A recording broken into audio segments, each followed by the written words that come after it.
Let me ask you, what happened on the 6th of May 1954? A famous sporting moment.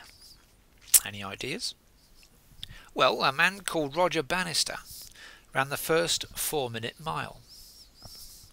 Before the 6th of May, nobody thought it was possible to run a 4-minute mile, but Roger Bannister saw the possibility. He trained differently to others. He studied physiology and biomechanics. He adapted his running shoes for the conditions. He was way ahead of his time. But the extraordinary thing was not so much that Bannister ran the 4-minute mile that day. The remarkable thing was that by the end of 1954, 30 more people had run the 4-minute mile. It gets better. By the end of 1955, almost 300 people had run a sub-4-minute mile. Roger Bannister opened up the possibility and other people followed. He did this by reframing the possibilities. He chose to frame his possibility differently to everybody else. He brought the possibility of doing that to the front of his conscious brain. And that's the thing. We do have the choice to reframe our worldview, but it depends on the extent we take responsibility for our frames. If you are predominantly an internal locus of control, then you are likely to see possibility because you choose to do so. I'm absolutely sure that Aaron Fotheringham has an internal locus of control, as you will see in this next video.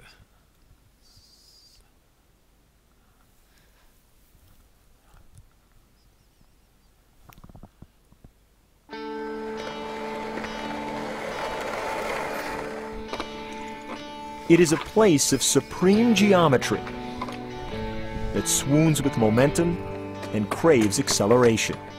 A place made for wheels. Aaron Fotheringham's are just a bit different than the others. People call it wheelchair skateboarding, and that's just like, oh man, it's its own sport. A sport Aaron calls hardcore sitting. Born with spina bifida, a condition affecting the development of the spinal cord, Aaron moved from braces to crutches to a wheelchair by the time he was 8 years old. If there was often worry, there was rarely pity. How would you define spina bifida? A great opportunity. He one time said to me at Olive Garden, he said, "Dad, I really am kind of glad I can't walk." I always expected that there would be this time that he would have to face his handicap, when he would have to deal with, I can't walk. And I don't think he's ever needed to. 6 years ago, urged on by his older brother Brian, Aaron stopped watching and started rolling at a local skate park in Las Vegas. Within a year, he was pulling tricks and competing against skateboarders and BMX riders. I was blown away. I was completely... I saw this little kid, and he's the same age as my son, and I just couldn't believe the drive and the determination that he had in his eyes to do this.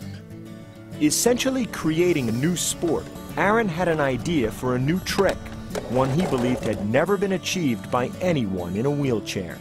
People keep coming up to me and saying it'd be cool if I could do a backflip on my wheelchair. I want to try it. After countless falls and brutal crashes, on July 13th, 2006,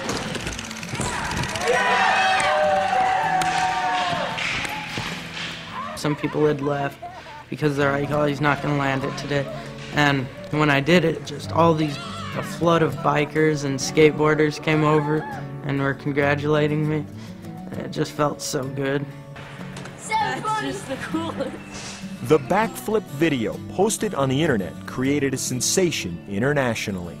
Aaron, was interviewed by reporters and everything, and it was kind of a whirlwind opportunity. And this little boy who can't speak any English, because we're in Germany, but just a little bit of English, he comes up to me, and I don't know that he knew that I was Aaron's mother. And he holds up this poster to me, and he hugs it to his chest, and he says, "Mine Aaron autograph, mine Aaron autograph." And I remember just sitting there and bawling, thinking, wow, that's my kid. This is how he rolls now. At 16, known by all his friends as Wheels, Aaron seems just another teenager dropping and carving and spinning. But to 4-year-old Zachary, in a wheelchair as a result of a stroke he suffered 3 years ago, Aaron is magical. You go first. No, you can do it. No, you. I'll help you and then I'll go. After seeing Aaron's backflip, Linda Putty reached out to him and traveled from Seattle to Vegas so her son could meet Aaron in person. The connection was immediate. He's a hero. He's a hero. He thinks Aaron flies. I hope that the other kids, like Zachary, can find that too, because I didn't know what to do with him until we saw Aaron. And then I knew. That was, that gives us a direction to go. Just seeing their faces watching me makes me want to help them, and even if they don't go to the park, just want to be able to help them, I don't know, live a better life. Yeah.